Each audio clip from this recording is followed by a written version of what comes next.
Are you in need of a spiritual declutter? Maybe not, you decide. But this week we started a major declutter at home.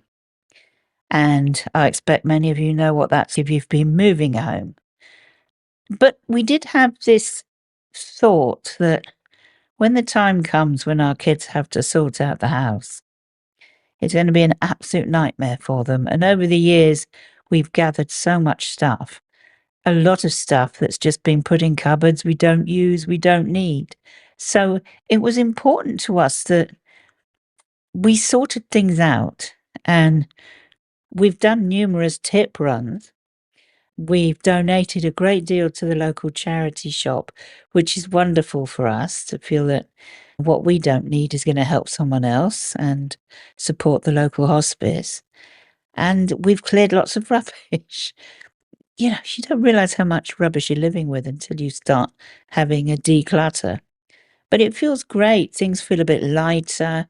I feel really good to have actually learnt a bit about myself.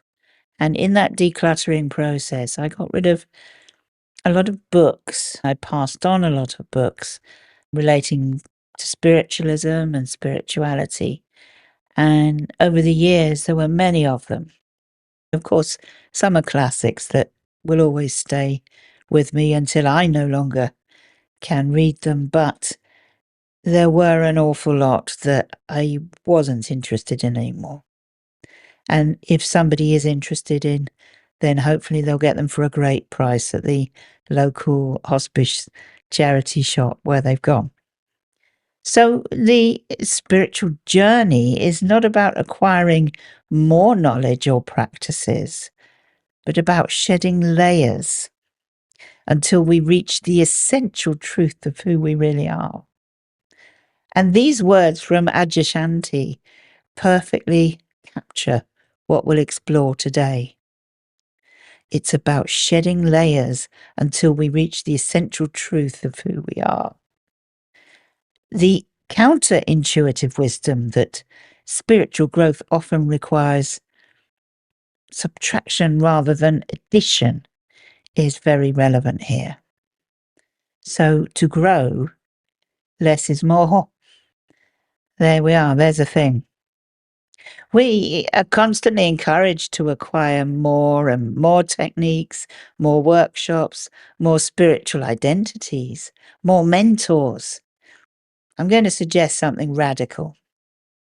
Perhaps your next spiritual breakthrough will come not from adding another practice to your routine, but from thoughtfully examining and releasing what's already there.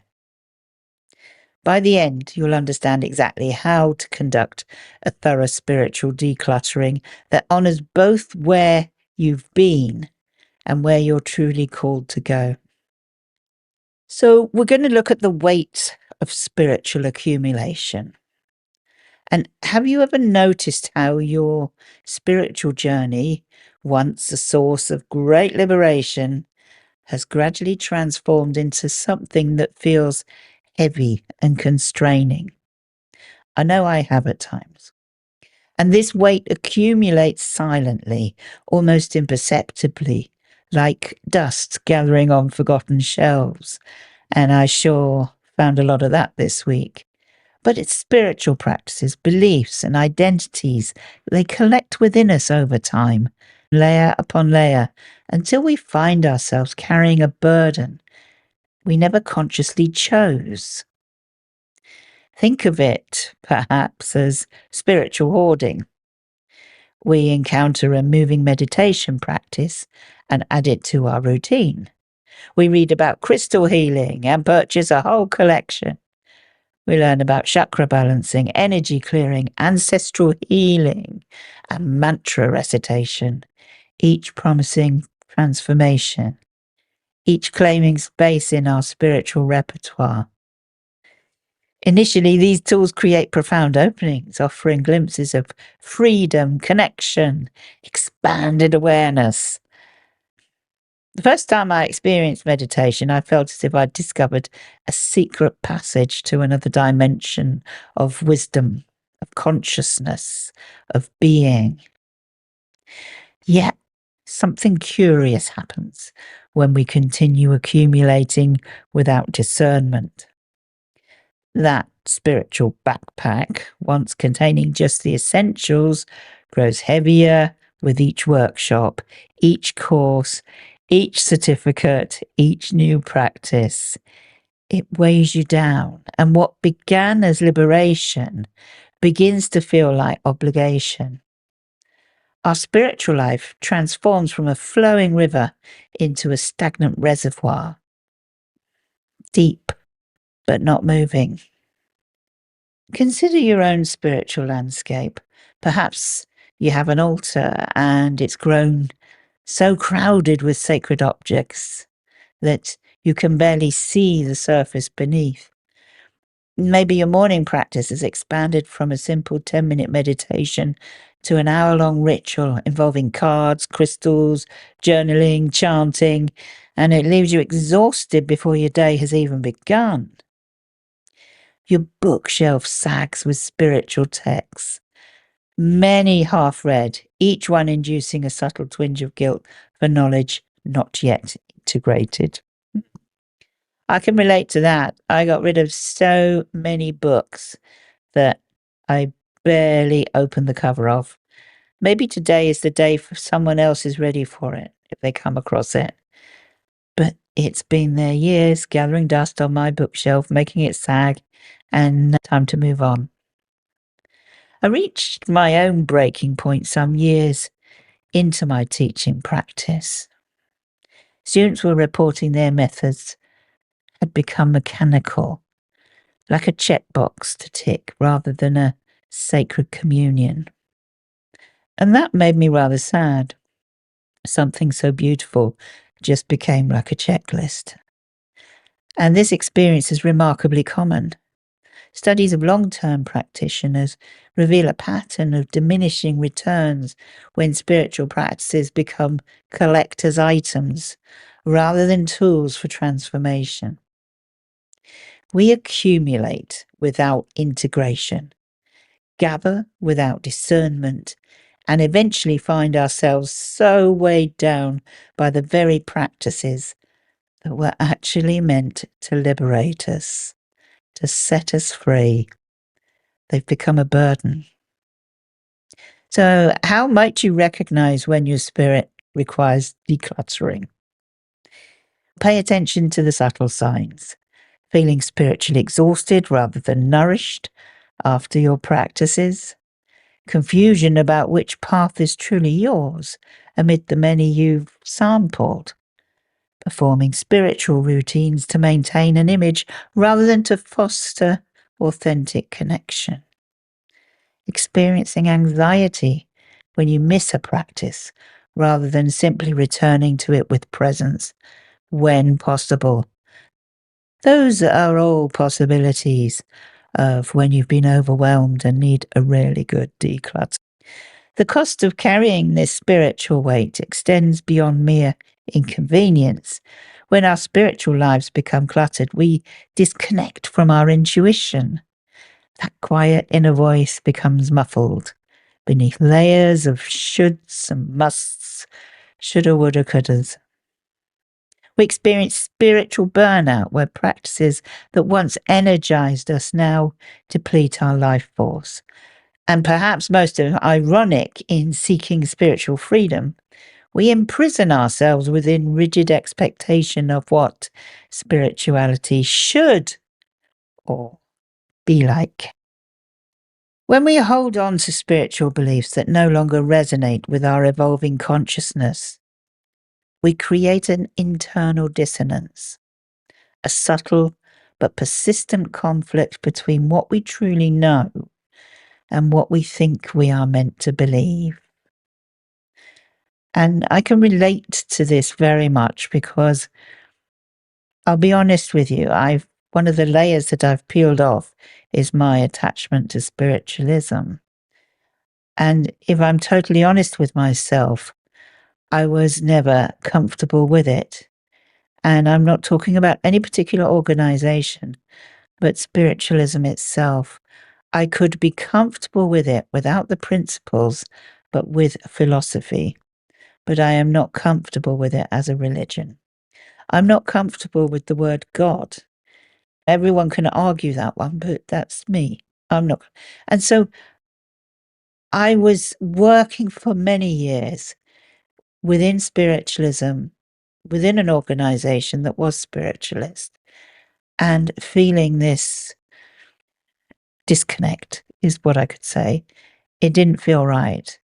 What the people within it, some of the people were telling me within it didn't feel right. And some of the people, it did feel right. It felt very right. But in and of itself, it wasn't right for me. You see, the gap between authentic experience and spiritual expression widens over time, creating a strange phenomenon where our spiritual practices actually separate us from our spiritual essence rather than revealing it.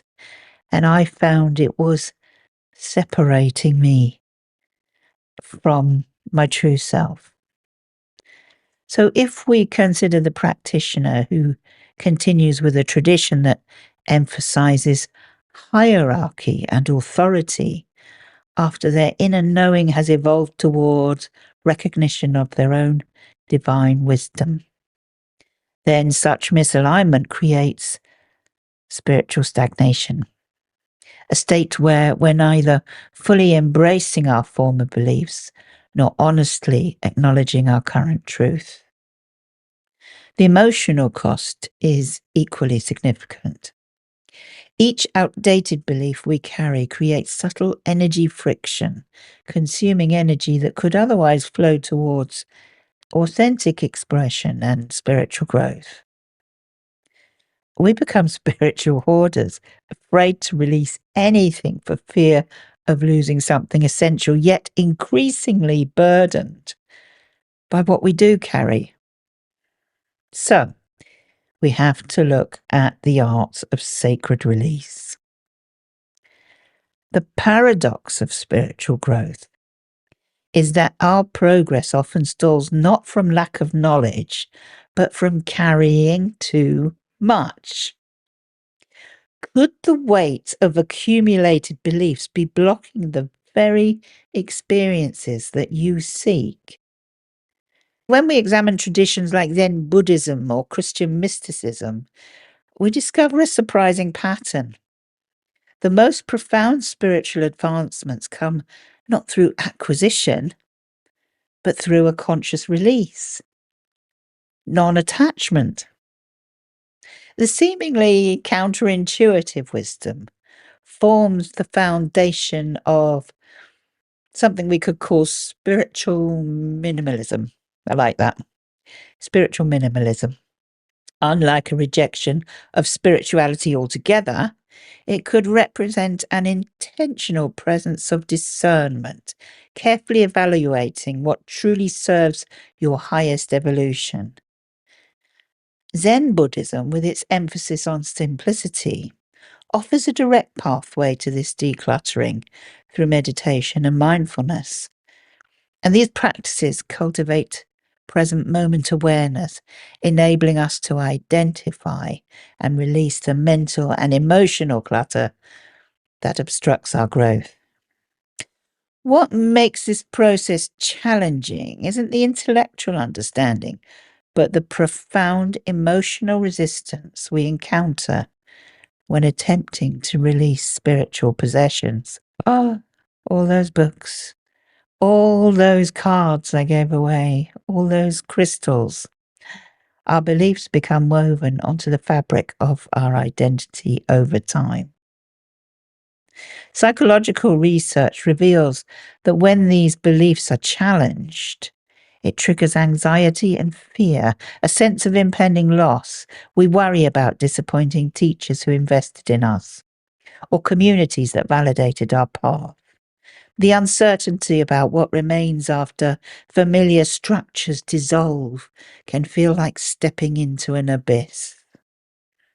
This resistance manifests physically in our neural pathways, and we've spoken of that before. The brain creates strong connections around established beliefs, making their release physically uncomfortable. And making space for this discomfort becomes crucial to transformation. Not fighting against it, but witnessing it as part of the alchemical change. So, what to do? What do we do about spiritual decluttering? To navigate this territory with the grace it requires, a methodical approach to spiritual inventory taking. Yes, that's the key. So we can begin by categorizing your beliefs as inherited versus consciously chosen. So that could be one thing. Many of us carry spiritual frameworks passed down through families, cultures, or influential teachers without ever questioning their personal relevance. We can look at that. And then next, we can examine our practices with honest discernment. Which ones genuinely transform our consciousness versus those that merely maintain a comfortable status quo?